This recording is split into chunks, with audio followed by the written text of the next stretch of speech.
Welcome to Lurking in the News, Volume 7. 7 already, Our holy little moly. true crime news update. Yeah, I can't believe we're on 7 already. Yeah. I like these episodes, actually. I hope everybody else is liking them because I enjoy, Yeah. for one, researching them because sometimes, and I'm sure everybody can relate to this, life just gets so crazy that I don't keep up with the news, and this is kind of a way that's keeping Mm-hmm. me up to date, honestly. Like, Right, yeah. It kind of forces us. Yeah. yeah. So, well, I guess we will jump right in here then with my episode. Or my episode. This isn't my whole episode, sorry. Yeah. My case. Alright, so I am starting with Jeremy Lyle. Sheriff Deputy Jeremy Lyle, who was 44 years old, was off duty on August 10th. He worked for the department for 6 years, making within the top 10 highest salaries for the Sonoma County Police Department. 38-year-old Mary Bonici had recently separated from Jeremy. They had 3 children, including a set of twin toddlers, and an infant. Mary was a detention specialist working for the Santa Rosa, California Police Department, the same department as Jeremy. They were currently in an active custody dispute for the kids. At 7:02 p.m., officers responded to an apartment on Quig Drive. The neighbor had called after Lyle came over to her apartment with the infant child, asking her to take the kid and call 911 because the mother was hurt. When officers entered the apartment, they found Mary was with a single gunshot wound, dead on the couch. The twins were found unharmed in the back bedroom, and Lyle was not found in the apartment. Police gathered the info and learned quickly that Lyle is one of their own. So within 30 minutes, they had located Lyle's truck parked in the lot outside of the Sonoma County Coroner's Office. Lyle was in the bed of his truck with his handgun. Police blocked traffic to the area and also got the helicopter out for around 40 minutes. Police negotiated with Lyle for 5 hours before he took his own life. Dang. Oh. Yeah, and so here's a few little facts I found interesting. In 2021, this is all reported, 258 murder-suicides nationwide were reported, taking the lives of 588 people. Those Wow. killed, 69% were women, 27% were men, and 4% unidentified. For the killers, 91% were men and 5% were women. And 57% of these incidents were between intimate partners, either current or former. None of those statistics surprise me. No, I just found them, that's why I said I found them interesting. They didn't surprise me, Yeah. but I found it interesting. So, Which is sad. yeah, kind of sad story. Yeah. All over a custody battle. Yeah, and I mean, I'm glad the kids were unharmed, but Yeah.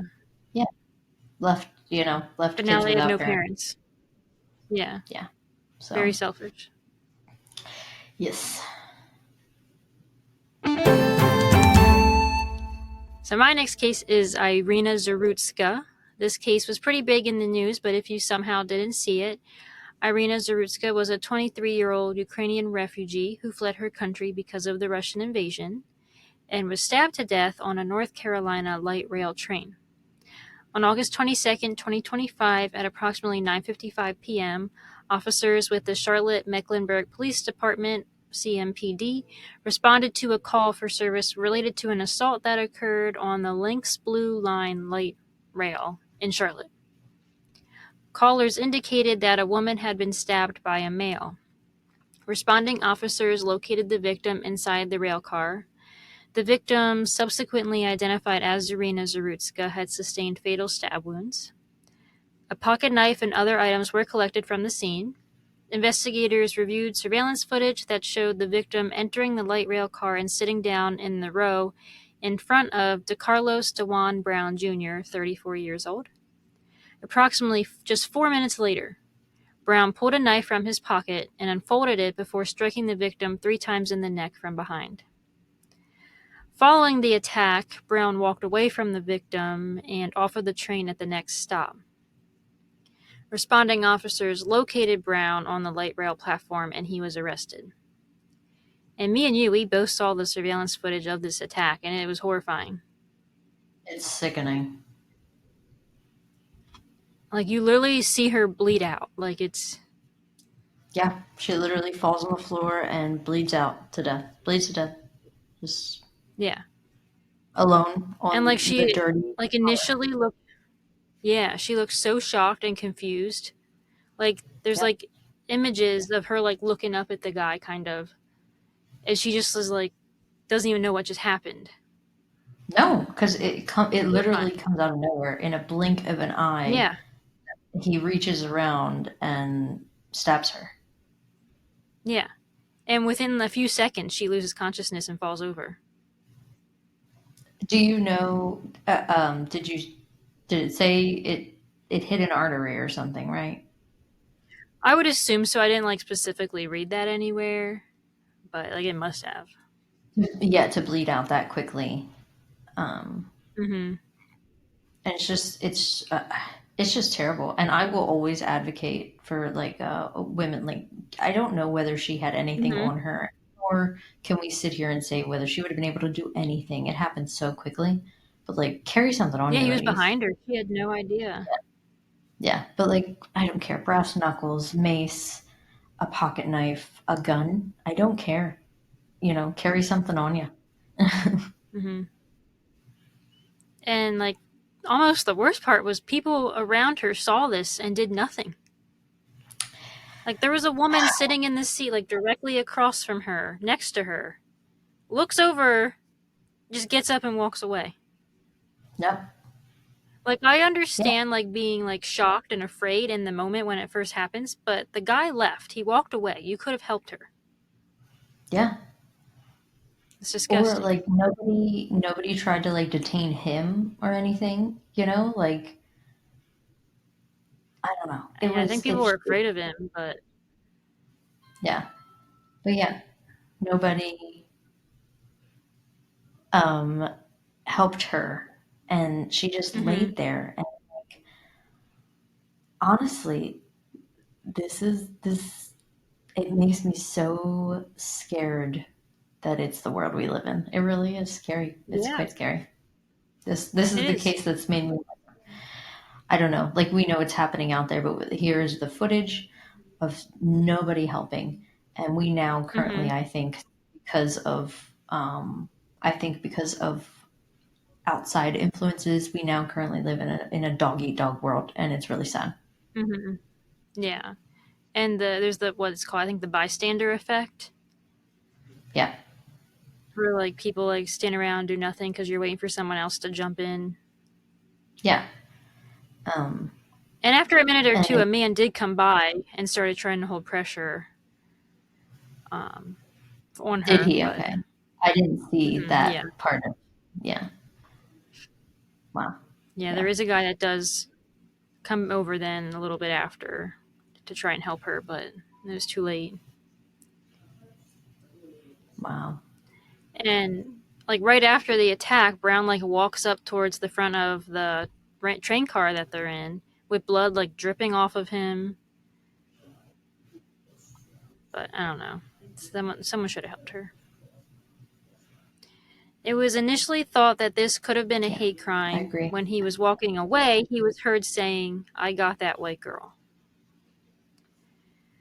Um, But when we have since learned, he suffered from schizophrenia and he does have a criminal history. DeCarlos Brown Jr. had been arrested 14 times in Mecklenburg County, North Carolina before the stabbing, with criminal charges dating back to 2007. On April 11, 2014, he was convicted of breaking and entering. While on probation, he was arrested for armed robbery and possession of a firearm by a felon.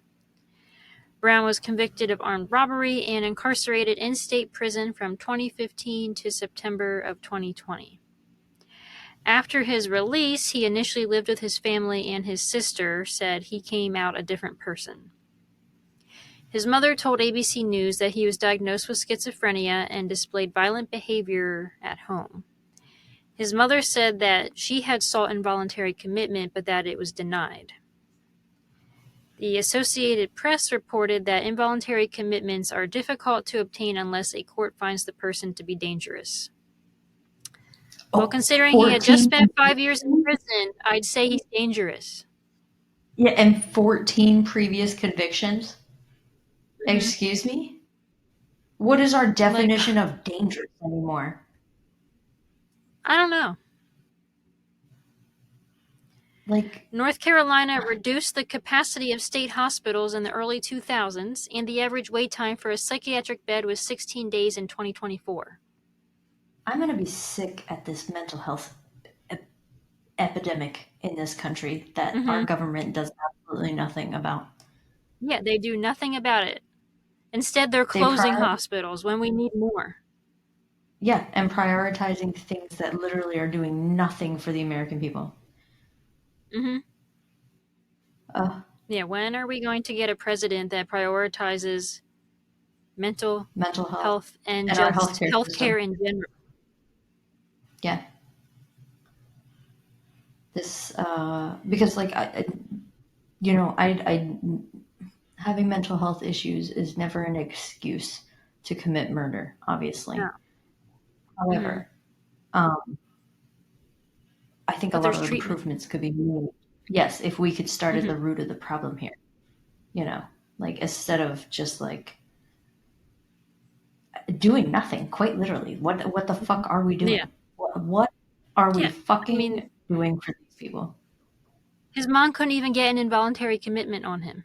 She tried. I give that woman props because dealing with somebody with mental health issues is hard. Yeah. And she tried. Yeah. And he stopped taking his psychiatric medications, so his mother took him to a homeless shelter because he was getting violent at home and they couldn't deal with him. Yeah. Yeah. It's terrible. In January of 2025, he repeatedly called 911 about a man-made material inside him that was controlling his body. Brown was charged with misuse of 911 and released without bond. So he's still a piece of shit for what he did, because at the end of the day, he's still a criminal, but he needed psychiatric help. He needed help, yeah. He needed a lot of help. Yes. His sister, Tracy, said... Oh, sorry, what were you going to say? No, go ahead. Okay. His sister, Tracy, said he told her multiple times the government had implanted a chip in him. She talked to him after his arrest to ask why he did it, and he said, "She was reading my mind. She was reading my thoughts." Meanwhile, she's just sitting there scrolling on her phone. Yeah. And you can see and had only been on the train with him for 4 minutes. Yep. And you can see she's in comfy clothes. She's probably just running an errand. Mm-hmm. She's just living her little life. She's got a ball cap on. She's in her comfy cuffing pants, she just Yeah, I think I read she worked at a pizza shop and she was coming home from work. Living her little... Okay, well, then she's going home to chill, man. She just wanted to get home. Yeah.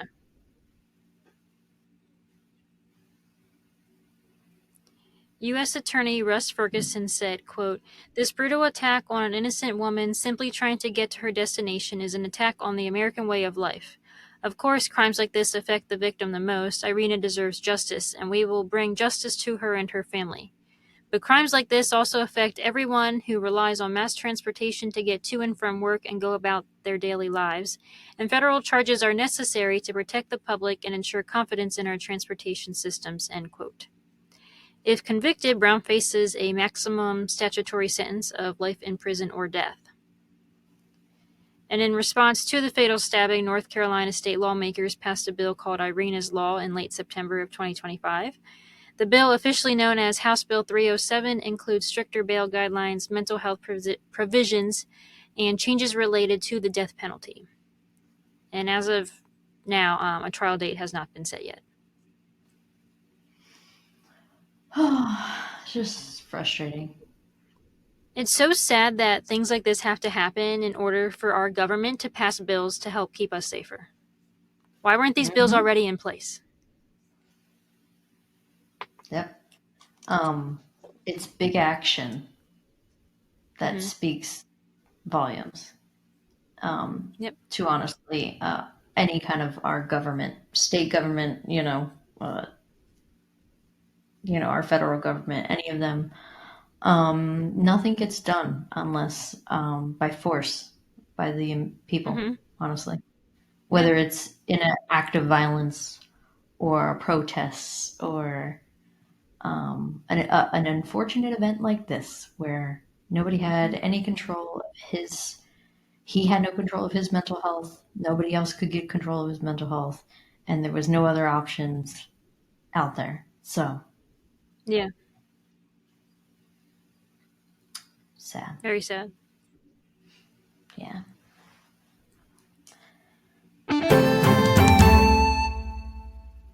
Let me see. My next one. Oh, let me sip my coffee because I am a sophisticated woman. And I'll sip my Baja Blast. Oh, do you have a Baja Blast today? Look at you.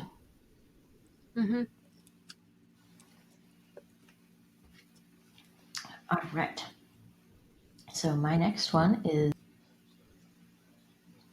Courtney Martin. On May 16th, 2023, in Tyler, Texas, Courtney Martin called her mom from 2 miles away from her mom's house, requesting a ride home. When her mother arrived moments later, like literal moments later, Courtney was nowhere to be found. Oh, gosh. She was never heard from again. Her parents searched for her for months. I just got chills. Yep. It was 2 years later, in the end of August 2025, after a few guys were hanging around a pond on private property, they found a backpack with some of Courtney's belongings inside. The Smith County Sheriff's Office obtained the help of Texas Department of Public Safety dive team. The dive team did locate bones while searching, and they sent the bones to Southwestern Institute of Forensic Science, and these bones were positively identified as 34-year-old Courtney Martin. And this case is still an active investigation and is being treated as foul play. Man, like 2 miles away and you're abducted just like that? Just like that. 2 miles. It's so scary. Her mother, went and couldn't find her. Like moments later, 2 miles from the house. Right. And I doubt she probably didn't willingly get in. It probably wasn't something like, hey, you want to ride? And she's like, yeah. Because she knew her mom was on her way. She was probably like snatched. Yeah, because why would she? If she already knew her mother's coming, it's only 2 miles away. I didn't write down the exact time, but I'm pretty. It was late at night. I'm pretty sure because I think I couldn't get a lot of information of like the previous, but I think in one article it said something about maybe she had came from a party or something, but I couldn't get any information as to why she was like standing outside 2 miles away from her house. Right. Yeah. But it was only moments later that, like, could you imagine rolling up and you just can't find your child, and that's it. That's the last you hear from them is, "Mom, can you come get me?" Well, she was coming from a party. I wonder if it was a party goer that did something. Maybe. but it was hard. I don't know why there's not. I'm guessing because there's not a trial or anything yet. Like we Hmm. just found the bones, that there was not much Right. information Yeah. reported of what happened. We'll have to keep an eye out for like. Hopefully, they can figure out who did this and give a Yeah, future and then update. maybe it could be like a full little case we cover or whatever. Yeah. Yeah, Yeah, that's like, talk about wrong place, wrong time. Like that's so scary. yeah. Ugh, I hate it. Did you know this full story before you added it to? Mm-mm. Okay, No. because I was like, oh, Kirsten's gonna like this one because you like your disappearances, and now it's kind of Hmm. it's not solved, but like she's been found. Yeah. Yeah. Yeah. No, I just like kind of came across an article about it, but I didn't actually click on it and read it. I just added it to our list. So,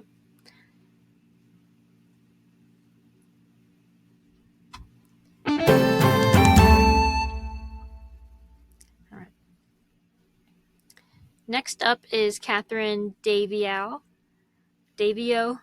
I looked up how to pronounce it, but it's French. And every video I've heard of someone talking, they also speak French and had a heavy accent. And they said the name so fast, I didn't even know they said a name. So I'm sorry if I said it wrong. I tried. At a news conference on Wednesday, September 17th, 2025, Montreal police say they've solved the cold case of the 2008 homicide of Catherine Daviau. Police said Jacques Bulldog killed Daviau on December 11, 2008 in her Rosemont La Petite Patrie apartment. Daviau was 26 years old. Unfortunately, Bulldog died while incarcerated for armed robbery and attempted murder at the Archambault Institute in 2021. Police say workers at the province's crime lab identified Bulldog through genetic genealogy, a technology that wasn't available at the time of the 2008 murder. Melanie Dupont, head of the Montreal Police Major Crimes Unit, said, quote, "Over the years, several investigative strategies have been deployed and hundreds of pieces of information have been processed in order to solve Catherine Daviau's murder. We never gave up. The murderer then attempted to cover up the evidence of his crime by setting fire to his apartment before fleeing. But during the crime scene investigation, investigators at the time were able to collect traces of his DNA," end quote. It was discovered that Bolduc had contacted Daviau by phone after she had put her car up for sale on an online forum. Bolduc was found guilty of 2017 attempted murders and armed robberies. He was determined to be a dangerous offender and was imprisoned for an indefinite term. The judge ordered a DNA sample at the time, but COVID-related delays meant no sample was taken before his 2021 death. Bulldog's body was cremated, leaving no possibility of a DNA sample. But investigators say they ultimately identified Bulldog in August after lab workers matched parts of the crime scene DNA to Bulldog's distant relatives, applying a technology only used in Quebec since 2021. So that's pretty awesome. That is pretty awesome. Good. But also, COVID, his sample wasn't taken, and then he died, and then they cremated him. Yeah. How many times did this So happen, thank I goodness wonder? for genetic genealogy, or this wouldn't have been solved. Yeah. I love science. Me too. I love DNA. Call me. Yeah, call me a nerd. Yeah. All right. Well, these are all pretty positive so far of like good solvings, except for, I mean, everything's been solved, thankfully. Yeah. All right. So my next one, where am I at? Is Emily Long. Emily Long, who lived in Madbury, New Hampshire, worked at Wingett's since 2018 as Director of Operations. This is a local chain wing place with a few other locations in New Hampshire. In the beginning of the month, of August, the owner of Wingett's had discovered that Emily had possibly embezzled as much as $600,000 from the company. Oh my God. Also, back in April, I know, back in April, Ryan Long, Emily's husband, was diagnosed with uh, glioblastoma, which is an aggressive brain tumor that is unfortunately often fatal. He was 48 years old and worked as a school psychologist. They also had two kids together, Parker, who was 8 years old, and Ryan, who was 6 years old, and a third child who was a toddler, but I couldn't find the exact age. Emily had posted on TikTok videos about her husband and things going on in their lives, like having to sell her husband's truck. She was in charge of taking the money from all of the different locations of Wingett's and to report it, but she got sticky fingers in the process. A week after this discovery, on August 18th, I speculate the guilt and life became too much for Emily when she decided to kill Ryan, Parker, and Ryan, the 6-year-old. Emily had posted TikTok videos about her husband and things going on in their lives, like having to sell her husband's truck for money. It was discovered she was writing checks to herself from the company account because she was in charge of taking the money from the different locations and reporting it, but she got sticky fingers in the process. Yeah. A week after this discovery, on August 18th, I speculate the guilt and life became too much for Emily when she decided to kill Ryan, Parker, and baby Ryan, the 6-year-old. Oh my God. She then took her own life, but left the toddler unharmed. Hmm. But killed one of the children? Killed the 8-year-old and the 6-year-old. What the heck? Yeah.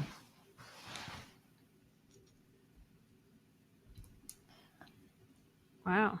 Yeah, that's a heavy one for me for the last one. I'm sorry. Yeah, I feel like there's not many female family annihilators. Actually, you know what? I thought it was ironic that I wound up covering this one when I just spit all those facts for you that only 5% of murder Yeah. suicides are female. So this is a very Mm-hmm. rare occurrence, I would say. Yeah.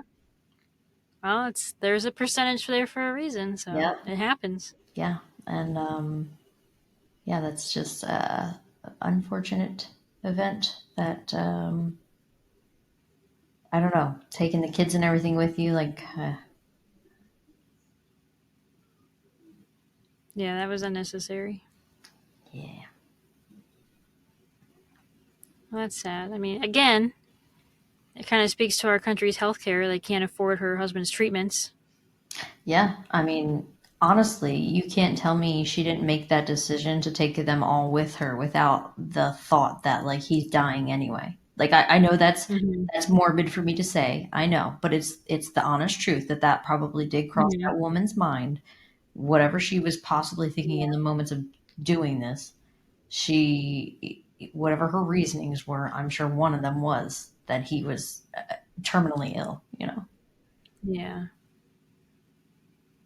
that's sad. It is.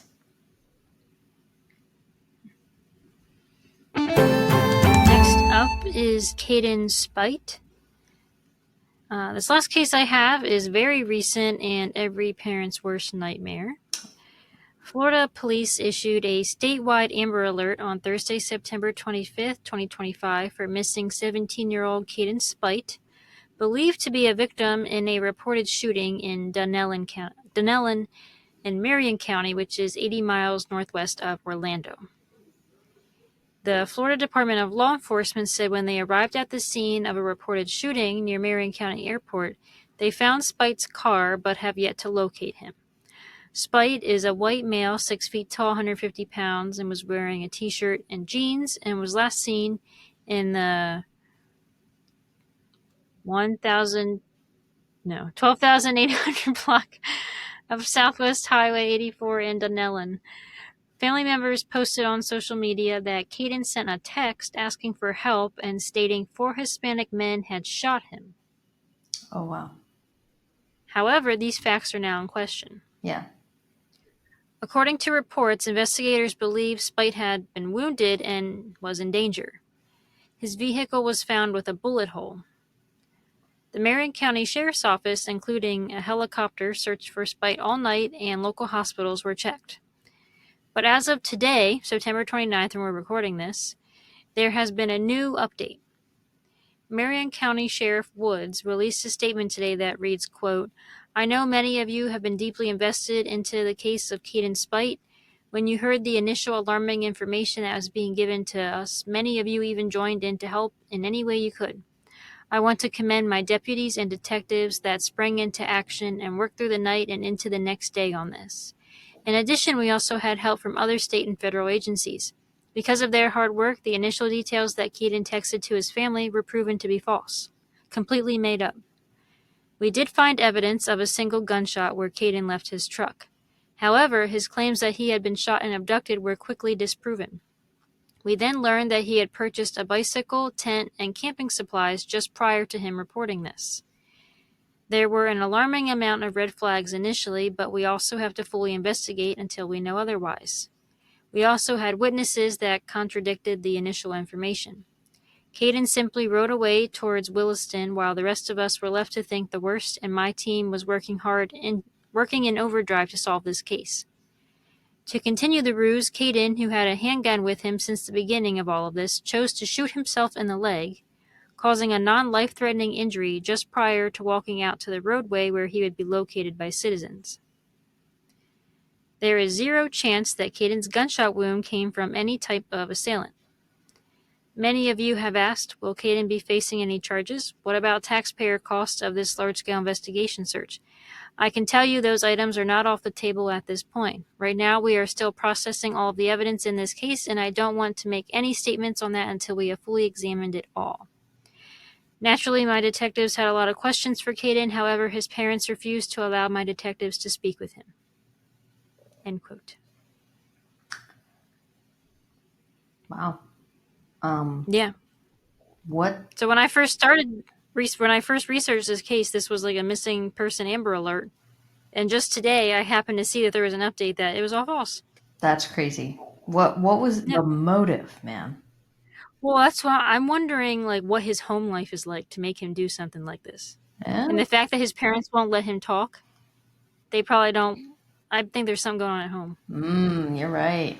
That is I don't want to speculate and say that someone's abusing their child, but what would make him do this?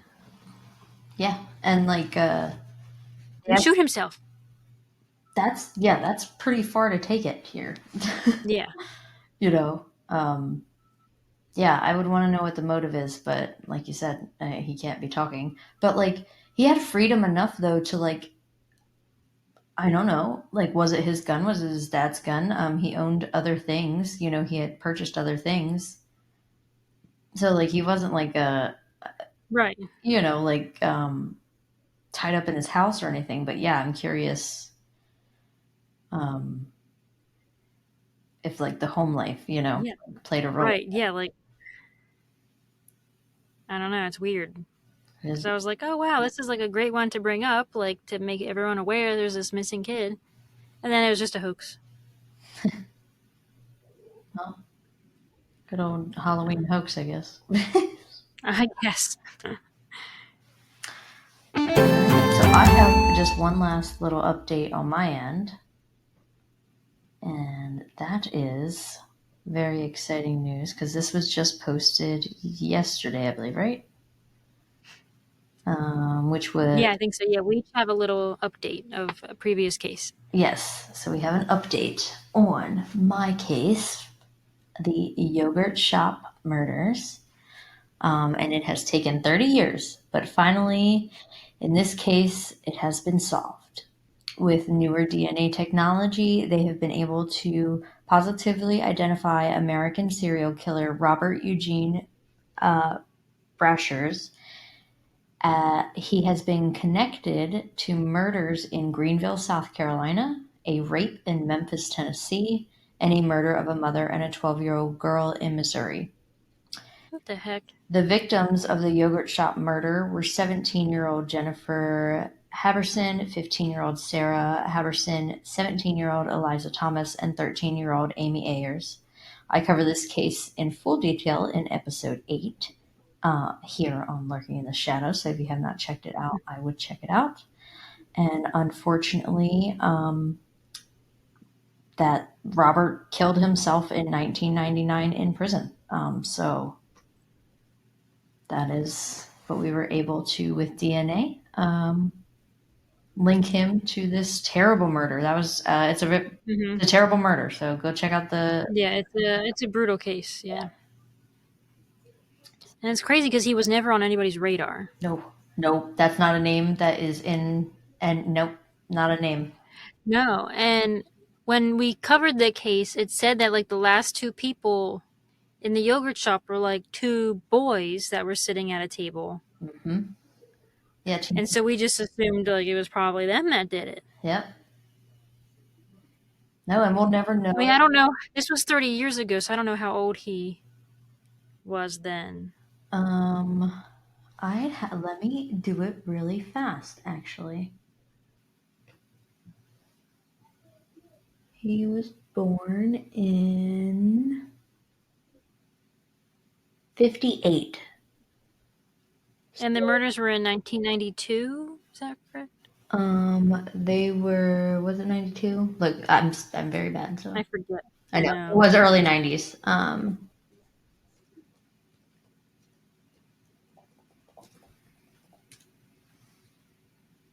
That was 91. 91. Yeah. So 58 to 91. So he was 33 at the time. So 33. Yeah. He wasn't a teenage child, so. No. So he probably wasn't. I mean, I guess he could have been a customer in there. I don't know. Yeah. It just makes you wonder, like, how did he get in there? Mm-hmm. Why did he do this? There was speculation. Had he been stalking one of them? There was speculation that somebody came in the back door too, because they had already locked the front down for the night. So. Yeah. And we discussed this in our episode, so Yeah. Go check it out. It's a crazy case because now we'll honestly never know he's dead. We'll never know. Right. Yeah. That's why I'm like, how did he come across this open door? How did he know it would be unlocked, or was it just by chance he felt like killing some people and I don't know. Got away with it for 30 fucking years, even after being dead. Yeah. And like, how did he get all of them? He probably had a gun with him to like make them all not run away. Yeah, he had a gun with him because they were shot. So that's right. Yeah. So they were probably afraid and just did what he said. Yeah.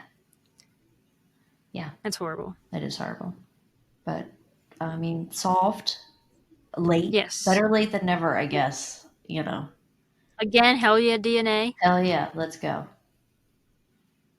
Yeah, this is awesome. I can't wait to like how many other cases this is going to happen to. Hell yeah. Job security, baby, that DNA technology. Yeah.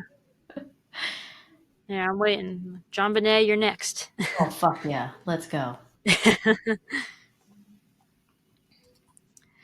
All right, so I also have an update on Travis Decker. We covered him in True Crime News Volume 4. He is a 32-year-old former Army soldier with extensive survival skills, accused in May of killing his 3 daughters, 9-year-old Peyton Decker, 8-year-old Evelyn Decker, and 5-year-old Olivia Decker, after the girl's mother reported that he had not returned them on time to her home in Wenatchee, Washington, following a planned but unsupervised visit. 3 days later, their bodies were found in an embankment at a campsite in the Cascade Mountains. Their wrists were bound with zip ties, and an autopsy determined they died from suffocation. A months-long manhunt for Decker began on May 30th, 2025, and remains were just found on Thursday, September 18th, 2025, on Grindstone Mountain, which is a few miles from where Decker's daughters' bodies were found. Law enforcement confirmed this past Thursday on September 25th that the human remains that were found in Washington state last week came back as a match for Decker after DNA testing. Again, hell yeah, DNA. On Friday, Chelan County Coroner Wayne Harris told CBS News in an email that Decker's cause and manner of death, along with the time of death, may never be known because the coroner's office received minimal skeletal remains. And because of the time that has passed since his death, there's nothing to autopsy. Gotcha. Yeah. So they were able to get a little bit of DNA from other belongings and stuff that were found, but there wasn't enough remains to do a full autopsy. I wouldn't be surprised if he took his own life or something. That's what I'm wondering. I mean, yeah, he had survival skills, but he was not. He probably had guilt over what he did. Yeah, and also I don't feel like he was properly prepared to be out in those mountains. Yeah. Because I remember there was reports of people seeing him saying he looked unprepared, like a hiker looking unprepared. Yeah. And if he had such minimal remains, he must have died not long after the murders. No, yeah, because obviously he was scavenged, so which is just what happens. So yeah. But it is the outcome, unfortunately, that I knew was coming. Right. It was just a matter of time. Yeah. So yeah, that manhunt is over now. Yeah. So lots of news today. My goodness. Mm-hmm. Yeah. Yeah. Active season. Everybody needs to get their shit together. Can we stop killing everybody? Goodness. Yeah. Let's get our mental health in check. Yeah. Go speak to your therapist. Okay. It's okay. It'll be okay. How about that? Yeah. So, well, thanks for sticking around in our news episode. We hope you have been enjoying them. So make like a shadow and follow us on Instagram, Facebook, and YouTube at Lurking in the Shadows Podcast. Check us out on TikTok at Lurking in the Shadows Pod. Any questions, concerns, or case suggestions, shoot us a Gmail at Lurking in the Shadows Podcast at gmail.com. And just a quick little blip here. This is our last episode in September. This coming week on Thursday starts spooky season and our spooky episodes. So stick around for the first spooky episode coming out on Thursday. Hell yeah. And keep lurking around for our next episode. Bye. Bye.